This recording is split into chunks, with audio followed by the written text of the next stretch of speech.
समुद्र मंथन से प्राप्त 14 वस्तुओं में से एक वस्तु है शंख। उसी समुद्र मंथन से लक्ष्मी जी का भी जन्म हुआ, इसलिए शंख को लक्ष्मी जी का सहोदर भाई भी माना जाता है। सनातन धर्म में शंख का विशेष महत्व है और इसे घर के मंदिर में रखना बहुत ही शुभ माना जाता है। धार्मिक ग्रंथों में शंख को भगवान विष्णु और माता लक्ष्मी का बहुत प्रिय बताया गया है। इसलिए माना जाता है कि जिस भी घर में शंख होता है वहाँ भगवान विष्णु का वास होता है, और जहाँ भगवान विष्णु होंगे वहाँ महालक्ष्मी तो स्वयं ही आ जाती है। घर पर शंख रखने का केवल धार्मिक पहलू ही नहीं बल्कि शंख को बजाना भी सेहत की दृष्टि से बहुत ही लाभकारी माना जाता है। इन्हें घर में रखने का बहुत ही विशेष महत्व होता है। शंख के कितने प्रकार होते हैं इसके साथ ही मैं ये भी बताने वाली हूँ। हेलो दोस्तों, आप सभी का द डिवाइन सोल में बहुत बहुत स्वागत है। यदि आप चैनल पे पहली बार आए हो तो चैनल को लाइक, शेयर और सब्सक्राइब करना बिल्कुल ना भूलें। साथ ही नोटिफिकेशन बेल को जरूर प्रेस करें ताकि हमारे आने वाले हर लेटेस्ट वीडियो की जानकारी आप तक तत्काल ही पहुँच सके। दोस्तों, शंख में जल भरकर पूजा स्थल पर अवश्य रखना चाहिए। इस जल को जहाँ भी छिड़का जाता है वह स्थान पवित्र हो जाता है, यानी कि वहाँ से नकारात्मक ऊर्जा दूर हो जाती है।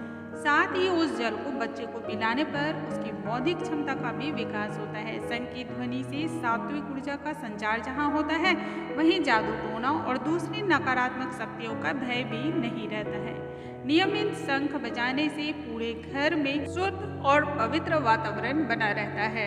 दोस्तों, इसके साथ ही मैं शंख के प्रकार बताने वाली हूँ ताकि आप उसके बारे में अच्छी तरह से समझ सके और अपनी आवश्यकता के अनुसार आप शंख को घर में ला भी सकें। हर शंख का अपना एक विशेष महत्व है। समुद्र मंथन के दौरान 8वें रत्न के रूप में जहाँ गणेश शंख की उत्पत्ति हुई थी, इस शंख की आकृति बिल्कुल गणेश जैसी दिखती थी, इसलिए इसका नाम गणेश शंख रखा गया। यह शंख दरिद्रता नाशक और धन प्राप्ति का कारक होता है। गणेश शंख प्रकृति का मनुष्य के लिए अनूठा उपहार है। दोस्तों, यदि आपको घर में पैसे की आवक चाहिए तो आप गणेश शंख को जरूर लेकर आएं। दक्षिणावर्ती शंख। दक्षिणावर्ती शंख का घर में होना बहुत ही शुभ माना जाता है। इस शंख को घर में बजाने से पॉजिटिव एनर्जी आती है। दक्षिणावर्ती शंख को दाएं हाथ से पकड़ा जाता है। इस शंख को देव स्वरूप माना गया है और इसके पूजन से लक्ष्मी प्राप्ति के साथ साथ संपत्ति भी बढ़ती जाती है। कौड़ी शंख। कौड़ी शंख बेहद ही दुर्लभ पाया जाता है। इस शंख को घर में रखने से भाग्य की वृद्धि होती है और आपके सभी भी रुके कार्य बनने लगते हैं। कौड़ी को कई जगह कौड़ी भी कहते हैं और पीली कौड़ियाँ घर में रखने से धन की वृद्धि होती है। इस शंख का प्राचीन काल में गहनों के रूप में प्रयोग किया जाता था। कामधेनु शंख। कामधेनु शंख को गौमुखी शंख भी कहा जाता है। इस शंख की आकृति गाय के मुख जैसी होने के कारण इसे गौमुखी कामधेनु शंख भी कहा जाता है। कहते हैं इस शंख की पूजा करने से तर्क शक्ति आपकी प्रबल होती है। इसे कलयुग में मनोकामना पूर्ति का साधन बताया गया है। वामवर्ती शंख। वामवर्ती शंख को बाएं हाथ से बजाया जाता है और बजाने के लिए एक छिद्र होता है। यह शंख नकारात्मक ऊर्जा को घर से बाहर निकालने में सक्षम होता है। इसके घर पर रहने से हमेशा ही घर में सुख और शांति का वास होता है। यह शंख आसानी से मिल भी जाता है। दोस्तों, महाभारत काल के दौरान भगवान कृष्ण के पास पंचजनीय शंख था। बताया जाता है कि इस शंख की आवाज़ कई किलोमीटर तक पहुंचती थी। अब यह शंख मौजूद नहीं है, लेकिन ये बताया जाता है कि महाभारत में कहीं पर भी यह शंख आज भी मौजूद है।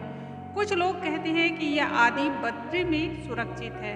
हीरा शंख को पहाड़ी शंख भी कहा जाता है। तांत्रिक लोग महालक्ष्मी की पूजा के लिए शंख का प्रयोग करते हैं। यह बहुमूल्य माना जाता है और पहाड़ों पर पाया जाता है।